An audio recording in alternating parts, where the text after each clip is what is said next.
Здравствуйте, вы смотрите программу «Актуальное интервью», в студии Надежда Саханская. Тема индексации пенсий и социальных выплат волнует сегодня многих. С какой периодичностью и в каких размерах это происходит, какие новые социальные выплаты появились и как изменится работа пенсионного фонда после предстоящего объединения с фондом социального страхования. Спросим у гостя студии. Георгий Михайлович, здравствуйте. Здравствуйте, Надежда. Какие основные мероприятия проведены отделением Пенсионного фонда России по Якутии по повышению пенсий с начала этого года? Во-первых, по закону мы провели все полагающиеся индексации. Мы в январе, в начале года, на 8,6% были проиндексированы все страховые пенсии, а их у нас получает почти 80% от всего количества пенсионеров. С 1 апреля мы провели индексацию всех социальных пенсий, их у нас получает более 10 тысяч пенсионеров на 8,4%. И в феврале мы провели индексацию всех ежемесячных денежных выплат. Но уходящий 2022 год, он немножко другой в плане социально-экономического положения в стране, да, которые связаны, безусловно, с геополитическими ситуациями, которые происходят сейчас в мире. И с учетом того, чтобы, скажем так, население было более защищено в экономическом плане, было принято специальное решение правительства Российской Федерации, в соответствии с которым с 1 июня была проведена дополнительная индексация всех пенсий, страховых, социальных. Напомню, что у нас в республике на сегодня проживает 273 тысячи пенсионеров. И вот все эти пенсии были проиндексированы на 10%. То есть вообще вот такого за последние 2 десятилетия не было, чтобы пенсии индексировали дважды. Но было принято в этом году специальный указ президента, в соответствии с которым правительство Российской Федерации наделено особыми полномочиями проводить вот такие внеочередные индексации. И вот эту индексацию мы с 1 июня провели. И в результате всех этих проведенных мероприятий на сегодня у нас средний размер страховой пенсии пенсионеров по старости, он приблизился к 26 тысячам рублей, это в среднем по республике. А средний размер страховой пенсии по старости неработающих пенсионеров, он составил почти 29 тысяч рублей. То есть мы наблюдаем разницу, да, и эта разница, она будет увеличиваться. Вы знаете, помните, что в 2016 году, когда вносили изменения в закон о страховых пенсиях, одним из приоритетов в пенсионном обеспечении было заявлено вот именно повышение уровня пенсионного обеспечения именно неработающих пенсионеров. Ну почему, наверное, понятно всем, да?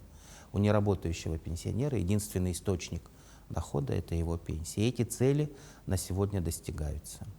Георгий Михайлович, вы отметили, что у нас по региону 273 тысячи пенсионеров сейчас проживает, но в это число входят и граждане старше 80 лет. Напомните, пожалуйста, по каким критериям повышается пенсия в их возрастной категории? Да, у нас в республике на сегодня проживает более 13 тысяч, а если быть более точным, 13 300 лиц, которые перешагнули 80-летний рубеж. И в соответствии с законом о страховых пенсиях такая категория лиц вправе рассчитывать на двойное повышение размера фиксированной выплаты пенсии, которая у нас составляет на сегодня 7220 рублей. Да? То есть при наступлении возраста 80 лет вот размер фиксированной выплаты пенсионера увеличивается в 2 раза, то есть до 14 тысяч рублей. К нему еще применяется районный коэффициент, об этом тоже надо помнить, да? Если это город Якутск, плюс 40% к этой сумме. Если это, допустим, Нижнеколымский район или поселок Депутатский, то эта сумма еще удваивается. Поэтому это существенная прибавка для наших, скажем, уже долгожителей. Да? Напомню, что их уже более 13 тысяч, а лет 5-6 назад у нас в республике количество 80-летних едва превышало 8 тысяч человек. То есть вот за последние 5-6 лет у нас почти на 40% увеличилось количество лиц вот старше 80 лет. И особо хочу обратить внимание, никаких заявлений писать не надо. Это делается в беззаявительном порядке, автоматически. Все необходимые сведения у нас имеются в распоряжении Пенсионного фонда. Пенсионный фонд, помимо выплат пенсионерам, еще и делает различного рода социальные выплаты. Например, в этом году появились отдельные финансовые меры поддержки для беременных, для семей с детьми. И наверняка самую главную позицию вот как раз в этих социальных выплатах все же занимает материнский капитал. Что сейчас показывают цифры? Цифры хорошие, динамика положительная.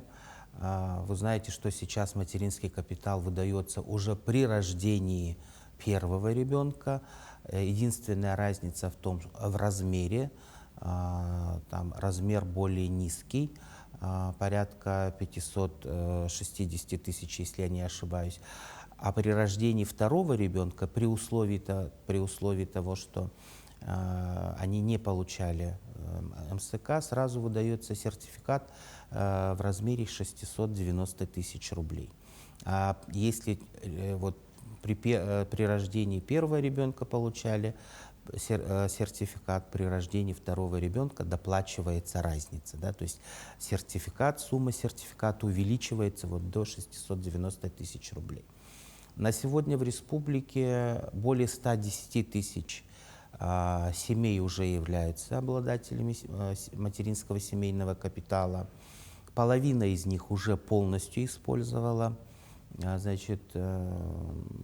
средства МСК. И вы спросили, куда больше тратят. Ну, здесь вопрос очевидный. Мы с 2007 года фиксируем эту тенденцию. 84% всех обратившихся якутян за распоряжением средствами материнского капитала направляют их на улучшение жилищных условий.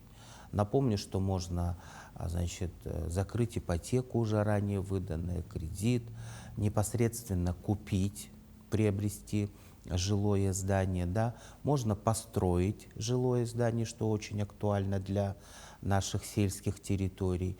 То есть даже вот для улучшения жилищных условий инструментов использования средств МСК достаточно. И вот как раз 84%, то есть подавляющее большинство якутян выбрали именно это направление.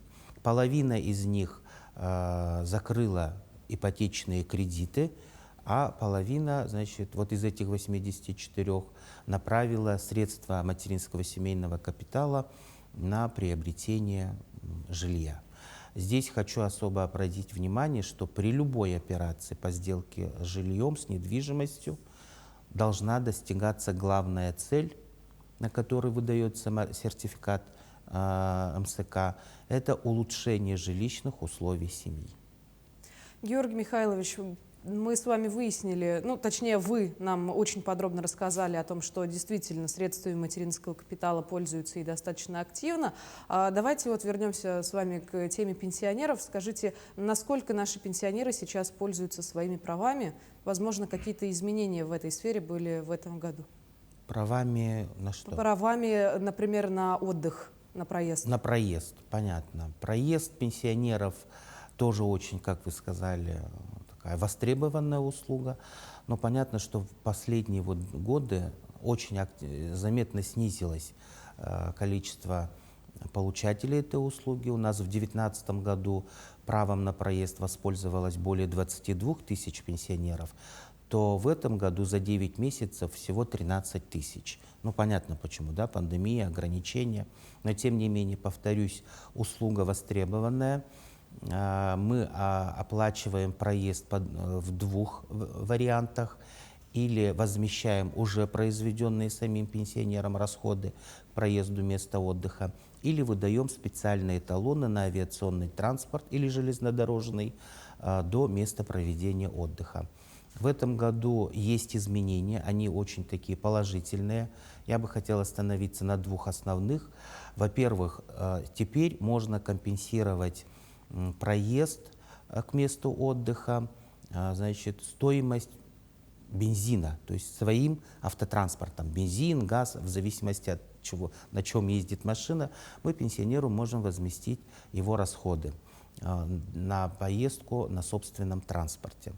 И второй момент, значит, у нас в октябре, в прошлом месяце, заработала услуга, когда человек предъявляет, значит, документы, проездные билеты к оплате, он их может отправить через электронные сервисы.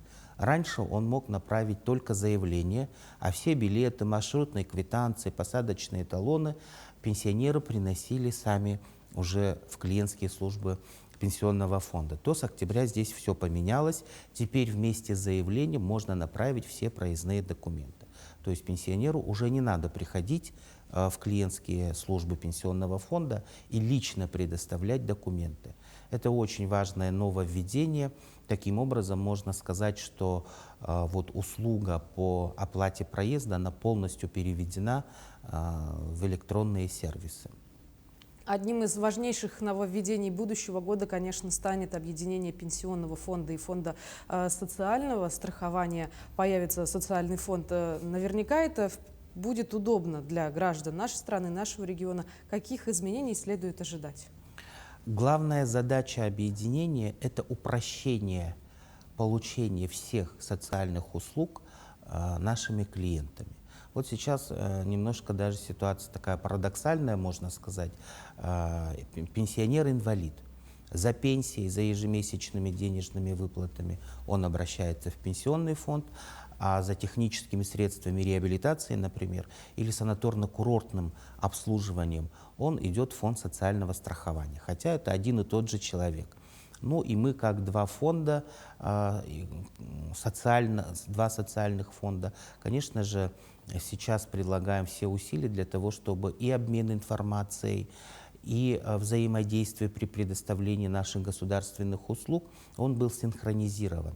Но с 1 января 2023 года здесь намного все упростится. За всеми услугами и фонда социального страхования, и, безусловно, пенсионного фонда, все наши клиенты будут обращаться в одни клиентские центры. Это действующие клиентские службы пенсионного фонда, которые у нас имеются во всех 35 районах и городах республики. И поэтому с этой точки зрения, с точки зрения удобства клиентов, получения государственных социальных услуг в одной точке, это очевидный плюс. Но в то же время я хотел бы еще раз обратить внимание, что большинство услуг как и пенсионного фонда, так и фонда социального страхования уже сегодня можно получить через электронные сервисы. Поэтому портал государственных услуг, личный кабинет пенсионера на сайте пенсионного фонда – это все-таки является приоритетным каналом для получения социальных государственных услуг. Это удобно, надежно, быстро и практически с минимальными затратами для наших клиентов. Да, действительно. Благодарю вас, Георгий Михайлович, за подробную и достоверную информацию. Большое спасибо, что стали гостем нашей студии. Спасибо вам. Ну а я напомню, вы смотрели актуальное интервью. Сегодня мы говорили об индексации пенсий и социальных выплатах в нашем регионе. Берегите себя и до встречи в эфире.